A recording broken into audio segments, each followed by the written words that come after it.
When I was a kid in Eastern Kentucky, every year we had a revival that we went to, an outdoor revival that was all music for a whole week. And every now and then I'm like, that's what church should be, just music all the time. But today, we're going to have music and all the other stuff we had, and story time, everybody. So we're going to start today's message with a story. How many of you are familiar with the European folktale Stone Soup? All right, I see some hands. So we are going to tell a version of Stone Soup, because if you don't know, Stone Soup, being a folk tale, is at least 400 or 500 years old, started as an oral tradition, and so there's lots and lots of different versions of it that have been told and retold, written down and rewritten down. And so today's version is the one we are going to share in. So here is how Stone Soup begins. Once upon a time, that's how all the best tales begin. Once upon a time, in a land not so far away, there had been war and famine and a plague, but people were finally recovering. And a young woman who was a musician was traveling around, going from town to earn her money and to share a little bit of joy. One day, though, she arrived at a small village, and she had been traveling for a while and was now out of food and out of money.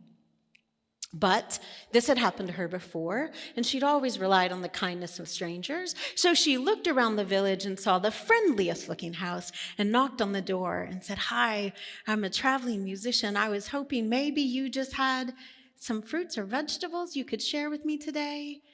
And the woman on the other side of the door said, "I'm so sorry, I really don't have anything to share, but you might ask my neighbor."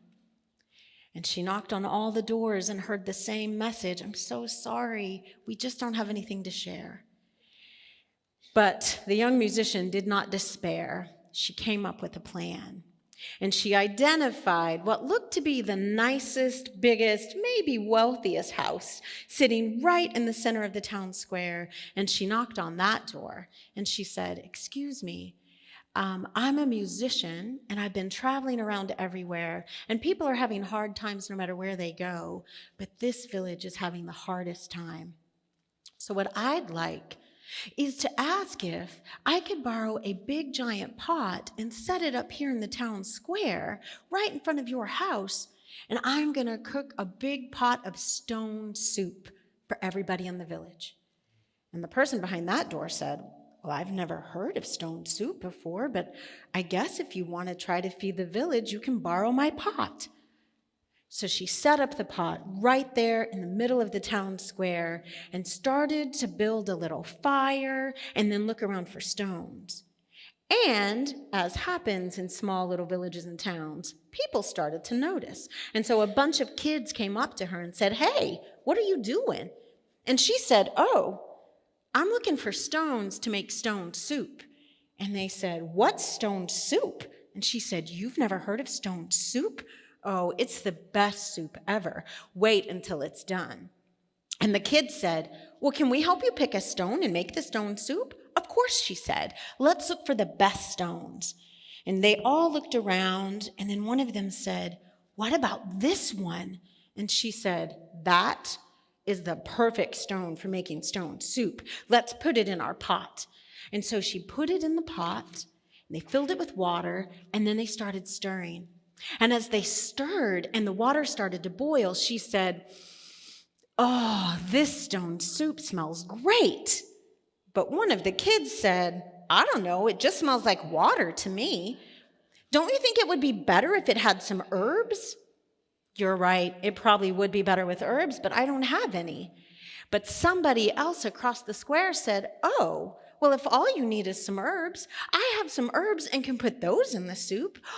"Thank you so much," the woman said. "We won't even need all of it. Just a little will do."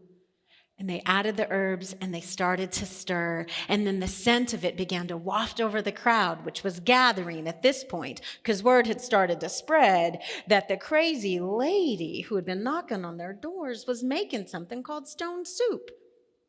And as the scent of the herbs wafted, one of the other kids said, "That does smell better now, but you know what I always like in my soup? Potatoes." And the lady said, "Well, I'm sorry, I don't have any potatoes." But a few people in the crowd said, "Oh, well, if you just need a potato, I have a potato." And then 3 or 4 people came out of their houses and brought potatoes. And everybody only had one each. But just like that, as they cut it up, now the stone soup was filled with herbs and potatoes. And the last person to put in the potato said, "I'm so glad we had a potato that will work for you. It's too bad we don't have any carrots, but I'm fresh out of carrots at my house." But then, like magic, a few other people said, "Oh, well, I don't have a ton of carrots, but I have one," and somebody else had one. And then before you know it, lots of other people were bringing their carrots for the stone soup. Wow, now our stone soup has herbs and carrots and potatoes. I wonder what else we can have. And then people were like, "Hey, I just remembered I have a cabbage at my house." And a few other people said, "Wait a second, I remember I have some leeks." And then we had cabbage and leeks and carrots and potatoes, and the stone soup began to smell so good that every single person in the village was now gathered around the fire. And before you knew it, they had enough stone soup to feed everybody in the village that day. And that is one of the many versions of stone soup. Does anybody have an idea about what is the meaning behind stone soup? Go ahead. Everybody has a little something they can give. That is the lesson that I like to take from stone soup. There's, like I said, other versions. Sorry, I am going to enter the 21st century and do my sermon on a tablet. So there's versions of it that are about, hey, you got to be kind to strangers. But really the core is share what you have. And for me, that is the most powerful message of stone soup, that even in the middle of what is truly maybe objectively scarcity, abundance can exist. And that our small actions add up with other people's small actions to a sum greater than their parts. Because while it's true that my 1 carrot and your 1 potato aren't going to feed this whole room, when we combine our resources, when we work together as a collective, we have more together than we do alone. And that is a lesson that I have to learn over and over and over again, because I will tell you that it is all too easy for me and maybe for you, especially during these turbulent political times, to just despair at the state of the world. A few things causing me despair just in the past 2 weeks is the ongoing war in Ukraine, the continued occupation of Palestine, the death of a journalist there, the attacks on reproductive rights, the ongoing violence of racial injustice in America, which are at the root of the attacks on diversity and inclusion that are happening in this county and the counties all over the country. And I feel, and maybe again you do too, that we just keep fighting the same battles over and over again. That we are doing a Sisyphean task. Do you know what I mean by that? Do many of you know the myth of Sisyphus from Greek mythology? Sisyphus was doomed to push a boulder up a stone every day, and then it just came rolling right back at him. And it is really easy to feel that way, that we are having a boulder of work roll back down on us. And I will tell you from my own life, deeply personally, the ways in which I experience that. I love stone soup, about the sharing of our resources, but particularly food, because I've mentioned before, and I've talked about this in other places in my life, I grew up really poor. in eastern Kentucky, and we didn't always have enough to eat. And I didn't know how deeply poverty and hunger had left their marks on me until I really began to heal and see that what were wounds had become scars. Some of my memories that have marked me for all life, specific and general, are these. When I was 12, my family moved to Milwaukee, and for the entire first year, we had to regularly go to a soup kitchen to get our meals. I was 15 the first time I met somebody who told me they didn't know what a food stamp was. And I was 17 the first time I ate a fresh green bean at a friend's house, and I had to ask what it was. I was 22, in college, living on my own, and grateful for the free meal I got at my waitressing job. And I was 25 when I got my first professional job that came with a whopping $25,000 a year salary, which for me meant that for the first time in my entire life, I had regular food in my kitchen. And I was about 35 years old when I realized that I didn't panic anymore about food, which was also the first time that I knew that I had ever panicked about food. My heart used to beat faster at buffets and at restaurants. I didn't know that that's what that was until it didn't happen anymore, but you know somebody whose heart beats faster when they approach a dining experience. You know someone who probably can't afford to buy groceries this month or hasn't eaten fresh fruit this whole year because it just costs too much. You know someone who is ashamed of their hunger, and you may know many someones, and you may be one of those someones. The soup kitchen that I went to with my family when I was 12 is run by a group of Capuchin monks in Milwaukee, and they have been feeding people daily for well over 50 years.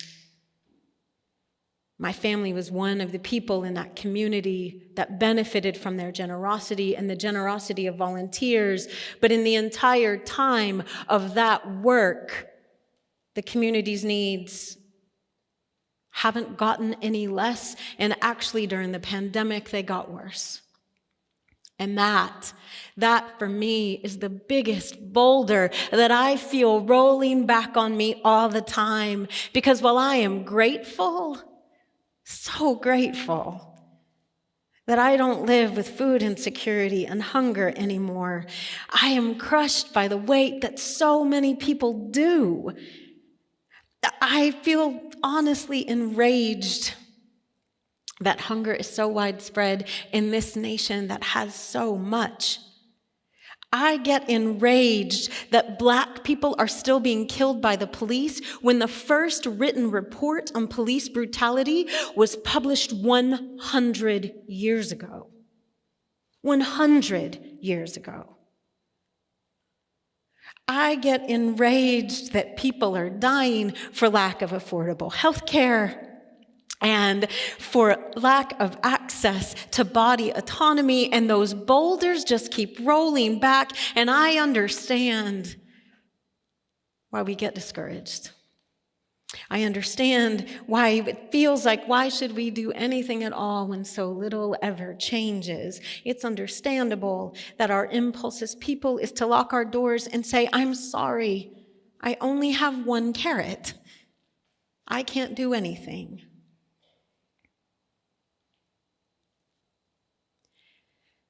Feminist theologian Sharon Welch calls that tendency to lock our doors cultured despair. Cultured despair is the notion that I have no power, that our small actions are unimportant, and that we can't ever change anything, so we should just do nothing. Cultured despair is wrapped up in perfectionism and urgency that are the hallmarks of white supremacy culture and the oppressive systems that grow out of it.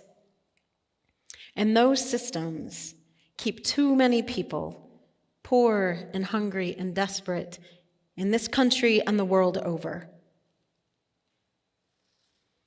But there are antidotes to cultured despair. And Sharon Welch, in her beautiful work, says what we have to do is actively work together to develop skills to reach across difference, to reject scarcity mentality, and to work together in committed communities, taking small action for change right here in front of us. Just like the villagers in Stone Soup eventually did. We have to ask ourselves, what loving actions can we take to make a more just world? What work can we do, and who can we be accountable to while we do it? How do we measure progress that is affirming and real? Those are the kinds of questions that the Jewish Talmud exhorts us to answer when it tells us, do not be daunted by the enormity of the world's grief. Do justly now. Love mercy now. Walk humbly now. You are not obligated to complete the work, but neither are you free to abandon it.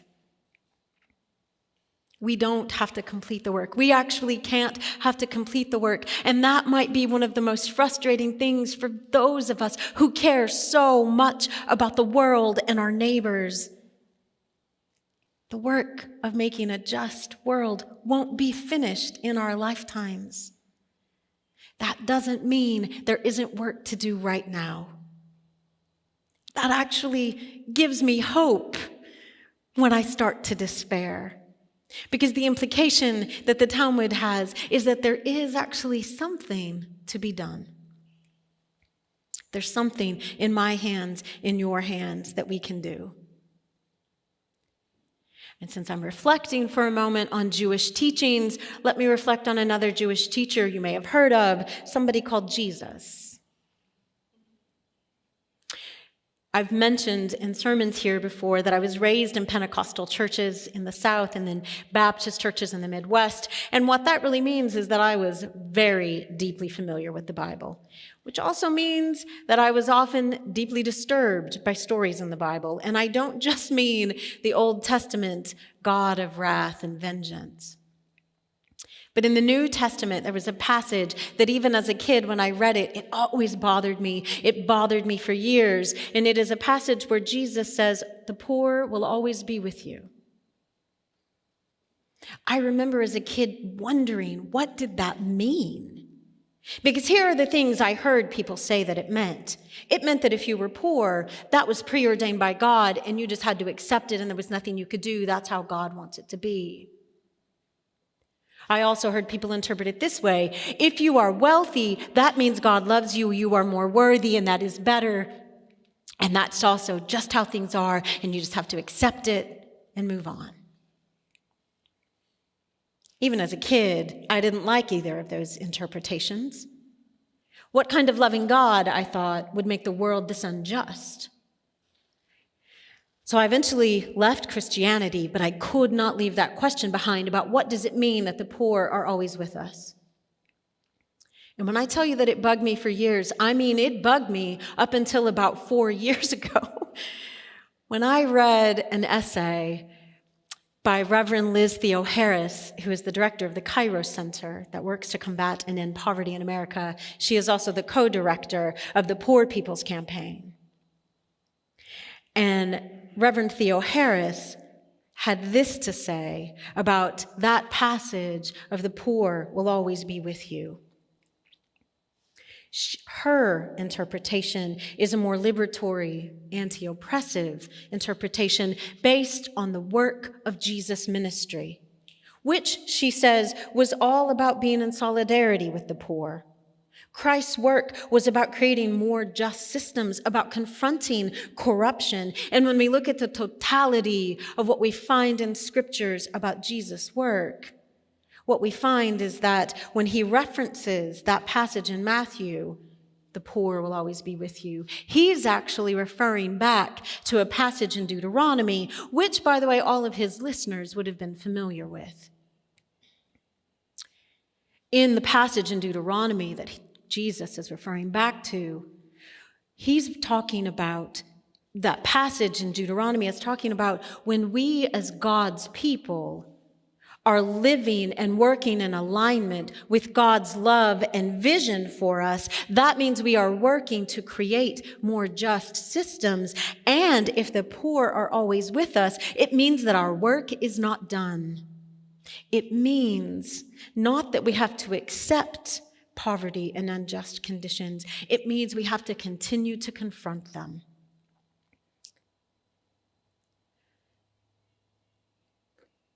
So how do we do that? Because again, we can't change the entire world all at once. There is a proverb that I really love. I used to have it hanging on my office for about 20 years, and it says, "Those who wish to move mountains must begin by carrying away small stones." I heard someone say once, "Well, why would you want to move a mountain? Just go around it." Which is a legitimate response, I suppose. But when the mountain is racism and sexism and all the other isms that we have created to suppress each other, there is only so long we can go around that mountain. There is only so long we can sit under the weight of that mountain before we have to look up and say, this is not right, this mountain is not just, and we have to move it. And when we look up, we can see, oh, there have always been people moving this mountain. There are people right now carrying away small stones.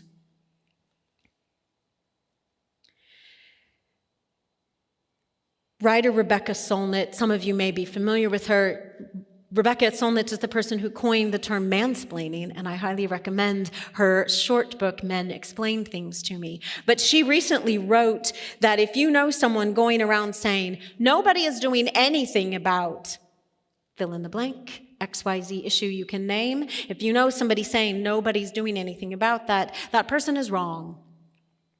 Solnit says, and if we look up and see that every community on this planet has people within it actively engaged in justice work.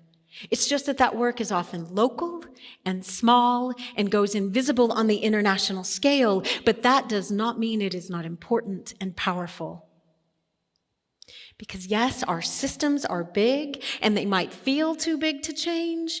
And certainly here in America, that boulder that keeps crushing me, that our social safety net is just being torn away in the pursuit of profit, that is a big weight. But there are people everywhere doing something about it, whatever the it is you can name. And the important thing to think about is that we have to face the reality of how big the mountain might be in order to effect the change that we want. And we have to do that work because it is not just political work. Doing that work, carrying away the small stones, making our stone soup, that is how we build beloved community. And that building beloved community is what we are called to do by the hunger of our spirits, and yes, by our universalist ancestors who looked around America 200 years ago and said, hey, if we're all beloved of God the way we believe we are, and if we're all saved in love from birth the way we believe we are, and if we are all united in shared humanity and divinity the way we know we are, then this world is messed up, and what do we need to do to make what we know and believe real and true now, not in some afterlife, here and now? And that is the work that we've inherited from the universalist side of our ancestors, and it is holy spiritual work. Feeding people is spiritual work. Dismantling white supremacy is spiritual work. Tearing down gender and body hierarchies is spiritual work. The work of addressing climate change is spiritual work, my friends. It's not just political. Rescuing animals, teaching sex ed, committing to diversity, registering people to vote, those are all acts that we take in our communities.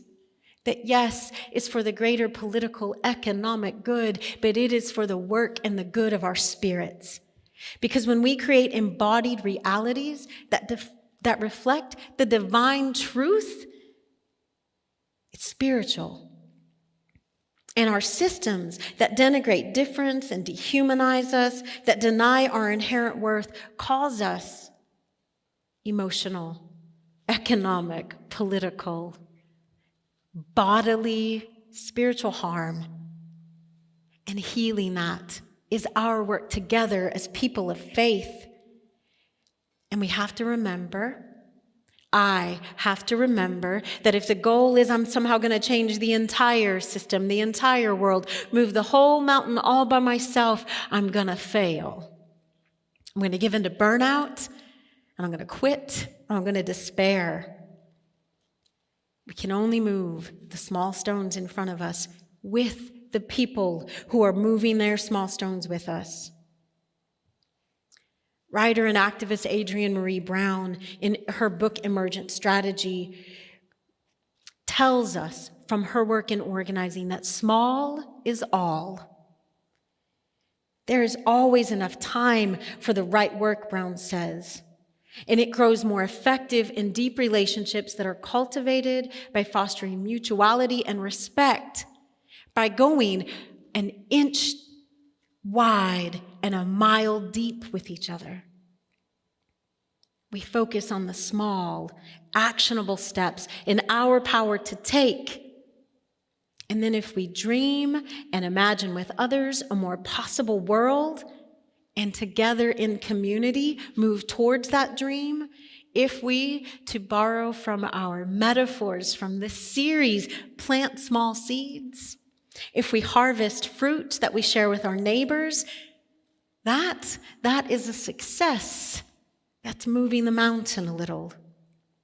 If we remember the lessons from Stone Soup, if we remember the work of Jesus, we can take inspiration in how small actions in community contribute to the whole change we're trying to make. And if we remember that we are each born worthy of love and dignity, that the divine moves in each of us and calls us to see the worth and dignity in each person we encounter, then we can be in solidarity with each other. And we might call that small movement, whatever form it takes, a success.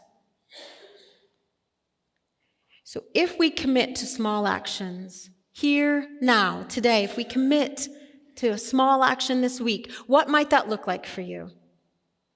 Maybe it's writing a letter to your legislators to advocate for a raise in the minimum wage or in support of diversity.